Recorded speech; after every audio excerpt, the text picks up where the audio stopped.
नमस्कार। आकाशवाणी जयपुर अजमेर से प्रस्तुत है प्रादेशिक समाचार।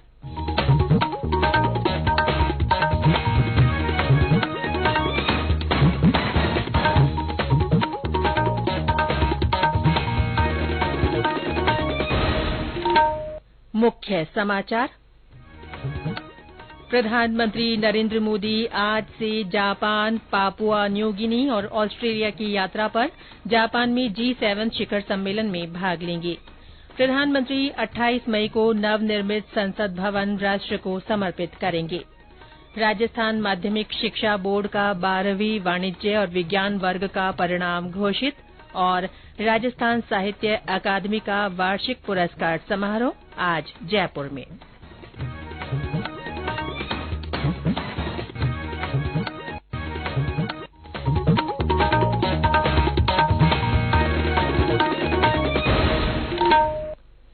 समाचारों के साथ मैं रितिका गुप्ता और अब समाचार विस्तार से। प्रधानमंत्री नरेंद्र मोदी आज जापान, पापुआ न्यू गिनी और ऑस्ट्रेलिया की यात्रा पर रवाना हो रहे हैं। यात्रा का पहले चरण में श्री मोदी जापान में प्रधानमंत्री फूमियो किशिदा के निमंत्रण पर G7 शिखर सम्मेलन में भाग लेंगे।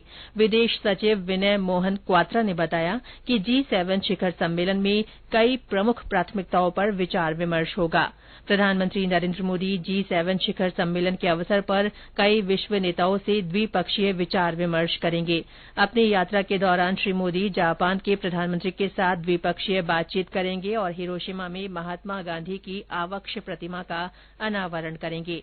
यात्रा के दूसरे चरण में प्रधानमंत्री 21 मई की शाम पापुआ न्यू गिनी के पोर्ट मोर्सबी पहुंचेंगे। अगले दिन वे हिंद प्रशांत द्वीप सहयोग मंच के तीसरे शिखर सम्मेलन की संयुक्त रूप से मेजबानी करेंगे। किसी भारतीय प्रधानमंत्री की ये पहली पापुआ न्यू गिनी यात्रा होगी। वहां के गवर्नर जनरल और प्रधानमंत्री के साथ बैठक के अलावा श्री मोदी फिजी और न्यूजीलैंड के प्रधानमंत्रियों से भी मिलेंगे। 22 मई को श्री मोदी ऑस्ट्रेलिया में सिडनी पहुंचेंगे और 24 मई को ऑस्ट्रेलिया के प्रधानमंत्री एंथनी अल्बनीज के साथ द्विपक्षीय बैठक करेंगे। प्रधानमंत्री नरेंद्र मोदी 28 मई को नवनिर्मित संसद भवन राष्ट्र को समर्पित करेंगे। लोकसभा अध्यक्ष ओम बिरला ने इस संबंध में प्रधानमंत्री से मुलाकात की और उन्हें नए संसद भवन के उद्घाटन के लिए आमंत्रित किया। वर्तमान संसद भवन 1927 में बनकर तैयार हुआ था, जो अब लगभग 100 साल पुराना होने जा रहा है। इस भवन में वर्तमान आवश्यकताओं के अनुरूप स्थान की कमी महसूस की जा रही थी। दोनों सदनों में सांसदों के बैठने की सुविधाजनक व्यवस्था का भी अभाव था, जिससे सदस्यों की कार्यकुशलता प्रभावित हो रही थी। इसी बात को ध्यान में रखते हुए लोकसभा और राज्यसभा दोनों ने प्रस्ताव पारित कर सरकार से संसद के लिए नई इमारत बनाने का आग्रह किया। 10 दिसंबर 2020 को प्रधानमंत्री ने संसद के नए भवन की आधारशिला रखी। नए संसद भवन का निर्माण कार्य अब पूरा हो गया है और नया भवन आत्मनिर्भर भारत की भावना का प्रतीक है।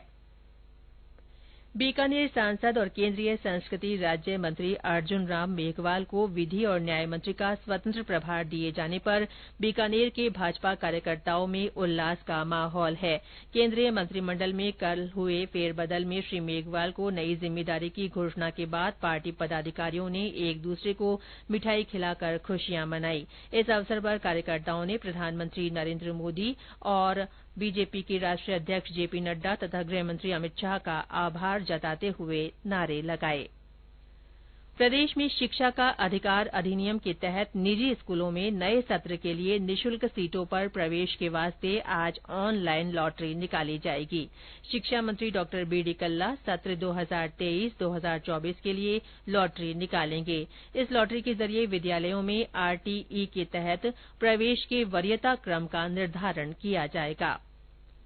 प्रदेश में बजरी का अवैध खनन और परिवहन करने वालों के खिलाफ जुर्माना राशि बढ़ाई जाएगी। खान विभाग ने अवैध गतिविधि के दौरान जब्त की गई गाड़ियां या मशीनरी को छुड़वाने के लिए न्यूनतम 3 लाख रुपए पेनल्टी लगाने का निर्णय लिया है। वर्तमान में ये पेनल्टी कम से कम 1.25 लाख रुपए तक लगती थी। ये समाचार आकाशवाणी जयपुर अजमेर से प्रसारित किए जा रहे हैं। राजस्थान माध्यमिक शिक्षा बोर्ड ने कल रात 12वीं वाणिज्य और विज्ञान वर्ग का परिणाम घोषित कर दिया है। बोर्ड के प्रशासक सीआर मीणा ने परिणाम जारी करते हुए बताया कि वाणिज्य का परिणाम 96.6% और विज्ञान का परिणाम 95.65% रहा। ब्यौरा हमारे अजमेर संवाददाता से। दोनों संकायों के परिणामों में छात्राओं ने छात्राओं से बाजी मारी। बोर्ड के प्रशासक सीआर मीणा ने परिणाम जारी करते हुए बताया कि वाणिज्य के नियमित विद्यार्थियों का परिणाम 96.94% तथा स्वयं पाठी विद्यार्थियों का परिणाम 46.07% रहा, जबकि विज्ञान के नियमित विद्यार्थियों का परिणाम 97.19% व स्वयं पाठी विद्यार्थियों का परिणाम 51.73% रहा। उन्होंने बताया कि वाणिज्य में छात्राओं का परिणाम 98.01% व छात्रों का 95.85% रहा, जबकि विज्ञान में छात्राओं का परिणाम 97.39% व छात्रों का परिणाम 94.72% रहा।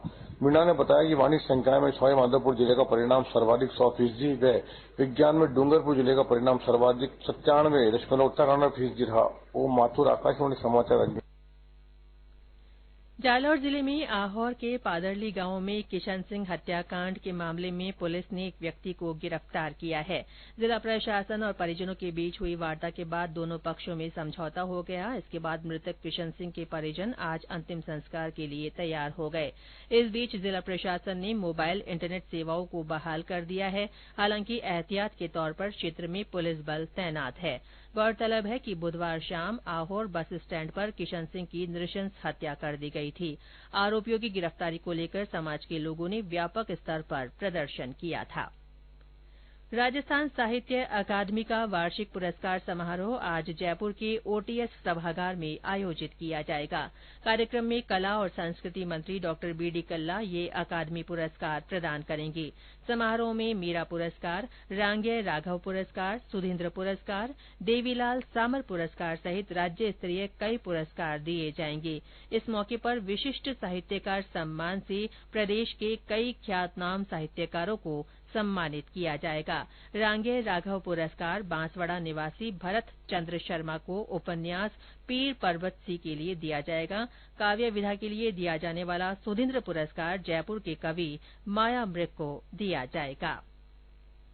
जोधपुर का माचिया बायोलॉजिकल सफारी पार्क प्रदेश का तीसरा सबसे पसंदीदा जंतुआलय बन गया है। वन विभाग के आंकड़ों के अनुसार बीते साल यहां 2,37,000 पर्यटक पहुंचे। इससे वन विभाग को 78,85,000 रूपये का राजस्व मिला। माचिया से पहले जयपुर के नाहरगढ़ जैविक उद्यान और जंतुआलय का नंबर है। नाहरगढ़ जैविक उद्यान में 3,18,000 पर्यटक पहुंचे, जिससे करीब 1.5 करोड़ रूपये अर्जित हुए। आज शनि जयंती है। मान्यता के अनुसार सूर्य पुत्र शनि की उपासना और दोषों को दूर करने के लिए शनि मंदिरों में विशेष अनुष्ठान किए जा रहे हैं। सरहदी जिले बाड़मेर में शनि जयंती पारंपरिक आस्था से मनाई जा रही है। शहर स्थित शनिदेव मंदिर में सवेरे ध्वजारोहण किया गया। इस अवसर पर शनि कथा सहित विभिन्न आयोजन रखे गए हैं।